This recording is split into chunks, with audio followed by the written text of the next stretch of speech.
ఇప్పుడు రేవంత్ రెడ్డి అంటే ఆయన ఓ చిల్లర, ఆయన ఇప్పటికీ చాలాసార్లు చిల్లర మాటలు మాట్లాడిండు. ఆయన మాటకు క్రెడిబిలిటీ ఉంది అసలు?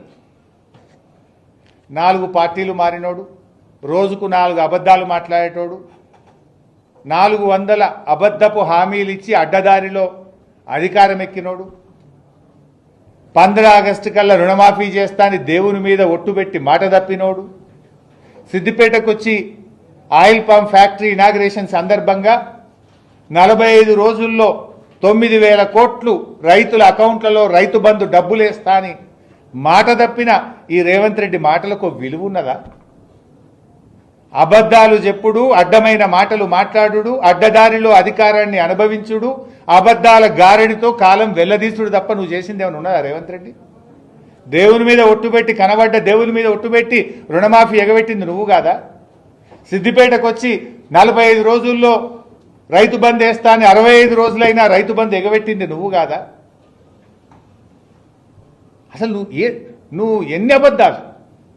అసలు 4 పార్టీలు మారింది నువ్వు, పూటకో పార్టీ మారి ఏ ఎండకా గొడుగు పట్టే రేవంత్ రెడ్డి నా గురించి మాట్లాడతాడా? నేను ఇప్పటికి 100 సార్లు చెప్పిన, నా జీవితం అంతా కేసీఆర్, నేను బతుకున్నంత కాలం బీఆర్ఎస్ అని 100 సార్లు చెప్పినా, ఇంకా 100 సార్లు చెప్తా.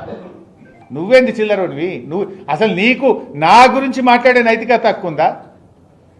ఇందాకే అన్న కదా, గురువింద గింజ తన కింద నలుపు తెలియదు అన్నట్టు పార్టీలు మారిన రేవంత్ రెడ్డి ఒకే పార్టీ జీవితం అంతా పుట్టుక బీఆర్ఎస్లోనే, చావు బీఆర్ఎస్లోనే అని గతంలో చెప్పినా మళ్ళీ చెప్తున్నా.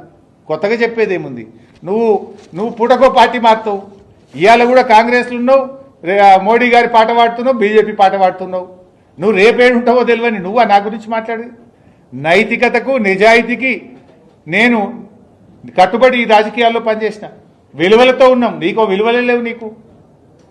అసలు నీ ఇంటి పేరు మార్చుకో, యనుమల రేవంత్ రెడ్డి కాదు, అబద్ధాల రేవంత్ రెడ్డివి నువ్వు.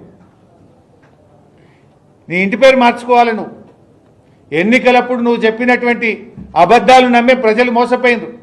ఇవాళ ముఖ్యమంత్రి కుర్చీలో కూర్చొని కూడా అబద్ధాలే మాట్లాడుతున్నావు నువ్వు. ఒకవైపు జియో రెన్యూవబుల్ ఎనర్జీ అంటావు, ఇంకోవైపు 24 గంటల ఉచిత కరెంట్ ఇస్తా అంటావు. ఎక్కడికెళ్ళి ఇస్తావు? రెన్యూవబుల్ ఎనర్జీ అంటేనే నీకు నీ ఆర్పీడీసీఎల్కు ఎండ కొడితే కరెంట్ వస్తుంది, ఎండ పోతే కరెంట్ పోతుంది. ఇక దానికి 24 గంటల కరెంట్ ఎక్కడికెళ్ళి ఇస్తావు? పచ్చి అబద్ధాలు మాట్లాడుతావు రేవంత్ రెడ్డి, చిల్లర.